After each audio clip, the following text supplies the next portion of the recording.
मध्य प्रदेश में सलमान अब कांग्रेस का प्रचार करेंगे। सीएम कमलनाथ ने सलमान खान से बातचीत की है। 1 अप्रैल से 18 अप्रैल तक मध्य प्रदेश में सलमान खान रहने वाले हैं। आपको बता दें, एमपी में योगदान देने की अपील उनसे की गई है, तो ये बड़ी खबर निकलकर सामने आ रही है। आपको बता दें, एमपी में योगदान देने की अपील मैंने उनसे की है, ये कमलनाथ ने कहा है। सलमान खान की चुनाव लड़ने की अटकलें अब तेज हो गई हैं। आपको बता दें, मध्य प्रदेश में सलमान खान कांग्रेस का प्रचार करेंगे। सीएम कमलनाथ ने उनसे खास बातचीत कर ली है और 1 अप्रैल से 18 अप्रैल तक सलमान खान मध्य प्रदेश में रहकर कांग्रेस पार्टी के लिए प्रचार प्रसार करने का काम करेंगे। एमपी में योगदान देने की अपील कमलनाथ ने उनसे की है, ये खुद उन्होंने स्पष्ट किया है। सलमान खान की अब इसके बाद चुनाव लड़ने की अटकलें और ज्यादा तेज हो गई। लगातार कई नाम निकलकर सामने आ रहे थे।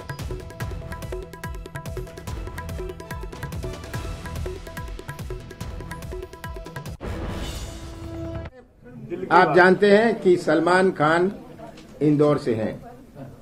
अभी मैंने उनसे चर्चा करी है कि आप इंदौर के हैं, मध्य प्रदेश के हैं, आप मध्य प्रदेश में आपका क्या योगदान रहेगा। और मैंने परसों उनसे बातचीत करी थी। उन्होंने कहा कि मैं मध्य प्रदेश की पूरी मदद करूंगा, टूरिज्म में, हेरिटेज में मैं पूरी मदद करने को, और वो 1 अप्रैल से 18 अप्रैल तक वो मध्य प्रदेश में ही रहेंगे। तो ये सुना आपने कि उन्होंने बातचीत की है और 18 अप्रैल तक वे मध्य प्रदेश में रहेंगे, ये कमलनाथ ने स्पष्ट कर दिया है। सीएम कमलनाथ ने जब अपने 70 दिन का रिपोर्ट कार्ड प्रस्तुत किया तो उस दौरान उनसे सवाल किया गया और उन्होंने स्पष्ट किया कि 1 अप्रैल से 18 अप्रैल तक सलमान खान मध्य प्रदेश में रहेंगे। इंदौर के हैं, आप मध्य प्रदेश के हैं, मध्य प्रदेश के लिए आपका क्या योगदान रहेगा। कमलनाथ ने इस तरह से उनसे बातचीत की तो उन्होंने कहा कि मेरा मध्य प्रदेश के लिए पूरा योगदान रहेगा।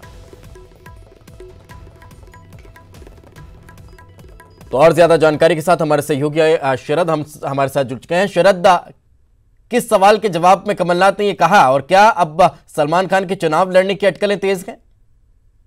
दिलचस्प बात यही है कि किसी सवाल के जवाब में सीएम कमलनाथ ने ये बात नहीं कही है, बल्कि वो खुद ही जो पूरा रिपोर्ट कार्ड पेश कर रहे थे तो उन्होंने खुद ही प्रेस कॉन्फ्रेंस के दौरान कहा कि पॉलिटिक्स की बातें और रिपोर्ट कार्ड की बातें बहुत हो गई, अब मैं कुछ और अलग से बताना चाहता हूँ। यही वजह है कि सीएम ने जब ये बात कही और खुद से कही और सलमान खान के बारे में कहा है कि वो मध्य प्रदेश आएंगे, उन्होंने उनसे बातचीत की है।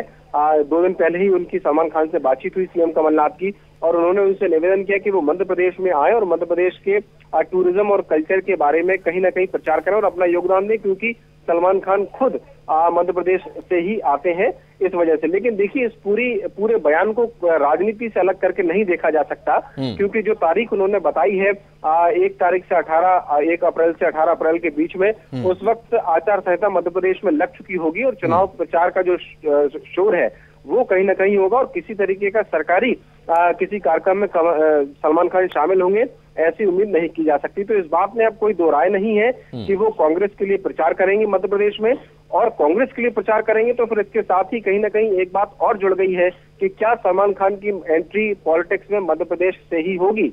ये बात नहीं, शरद, सवाल ये खड़ा होता है कि इंदौर में सुमित्रा महाजन के खिलाफ कांग्रेस ऐसा चेहरा ढूंढ रही है जो उन्हें जीत दर्ज करवा दे, तो क्या ये उम्मीद की जाए कि अब इंदौर से सलमान खान को कांग्रेस उतार सकती है? हाँ बिल्कुल, आपने एकदम सही कहा है, क्योंकि सुमित्रा महाजन एक तरीके से वहां पर उनका राजनीति का लंबा अनुभव और काफी वक्त से वो वहां पर जमी हुई है और उनकी सीट को अगर कांग्रेस को कहीं आके आना है तो फिर निश्चित ही कोई ऐसा मजबूत उम्मीदवार होने चाहिए जो सुमित्रा महाजन अगर चुनाव लड़ती हैं तो उनको टक्कर दे सके। ये बात कहना थोड़ी सी जल्दबाजी होगी कि क्या सलमान खान इंदौर से ही चुनाव लड़ेंगे और या फिर किसी और सीट से चुनाव लड़ेंगे, लेकिन उनके पॉलिटिक्स में एंट्री की अटकलें अब तेज हो गई हैं और ये एक बात बिल्कुल साफ है कि अगर वो 1 से 18 अप्रैल के बीच में मध्य प्रदेश में रहेंगे, उस वक्त आचार संहिता लगी होगी, तो फिर वो सरकारी आयोजन या सरकारी ब्रांडिंग करने तो आएंगे नहीं, कहीं ना कहीं कांग्रेस की ब्रांडिंग करेंगे। तो ये बात तो साफ है, लेकिन उनकी सीट को लेकर जैसा कि आपने कहा है, हो सकता है कि वो सीट इंदौर ही हो या फिर कोई और। शरद, जब प्रेस कॉन्फ्रेंस में ये सीएम ये बता रहे थे तब बॉडी लैंग्वेज किस तरह की थी उनकी, और कोई इशारों में कुछ और कहना चाह रहे हो? हाँ बिल्कुल, देखिए जैसा कि मैंने आपको कहा कि प्रेस कॉन्फ्रेंस खत्म हो चुकी थी और लगभग सारे ही जो जर्नलिस्ट है, सीनियर जर्नलिस्ट वहां बैठे हुए थे, वो उठने वाले थे, लेकिन सीएम ने सबको रुकने के लिए बोला और कहा कि वो ये जो दरअसल पूरी प्रेस कॉन्फ्रेंस बुलाई है उस विषय से हटकर भी कुछ बताना चाहते हैं। तो ये जो उनके शब्द थे प्रेस कॉन्फ्रेंस के, वो आखिरी जो शब्द थे वही थे कि उन्होंने सलमान खान से बातचीत की है और उन्होंने कहा है कि वो मध्य प्रदेश के हैं, इंदौर के हैं, तो फिर यहाँ पर उनका योगदान क्या होगा। तो इस योगदान के बाद में उन्होंने कहा कि उन्होंने टूरिज्म के बारे में और कल्चर के प्रमोशन के बारे में उनसे बातचीत की है, लेकिन जैसा मैंने आपको कहा कि 1 से 18 अप्रैल के बीच में अगर रहेंगे और उस वक्त आचार संहिता लगी होगी, कहीं ना कहीं ये बात को और बल दे रहा है कि सलमान खान की पॉलिटिक्स में एंट्री हो रही है और कांग्रेस के लिए वो कहीं ना कहीं एक तरीके से मध्य प्रदेश में प्रचार करेंगे। हालांकि मैं आपको एक बात और बताना चाहता हूं, जो हमको सूत्रों के मुताबिक पता चली है कि सीएम कमलनाथ के बेटे जो नकुल नाथ हैं, उनकी इस बार छिंदवाड़ा से लोकसभा चुनाव लड़ने की अटकलें तेज है और जो जानकारी है उसके मुताबिक सलमान खान और नकुल नाथ आपस में काफी अच्छे दोस्त हैं। चलिए शरद, आप साथ में रहे, हमारे साथ बीजेपी प्रवक्ता हितेश वाजपेयी जी फोन लाइन पर मौजूद गए। हितेश, ये सलमान खान अब मध्य प्रदेश में 1 अप्रैल से 18 अप्रैल तक रहने वाले हैं, सीएम कमलनाथ ने प्रेस कॉन्फ्रेंस के दौरान कहा है, तो अब ये टूरिज्म और बाकी चीजों के लिए तो आएंगे नहीं, प्रचार प्रसार के लिए आ रहे हैं कांग्रेस के? देखिए, मैं सबसे पहले आप लोगों के जो आकलन है उसको वाकई में आज I would like to salute that thing, क्योंकि आजकल बड़ा कठिन होता है ऐसे आकलन को करना और प्रस्तुत करना। तो आपने बिल्कुल जिसको कहते हैं ना सही पकड़ा है जी, क्योंकि आज तो आखिरी कैबिनेट थी, जनता के लिए कुछ करना था, पर वो कांग्रेस के लिए कुछ करने का प्रयास कर रहे हैं। तो स्वाभाविक है, कांग्रेस में दम नहीं रही है तो इसीलिए कांग्रेस कभी हनुमान का सहारा लेती है, कभी सलमान का सहारा लेती है।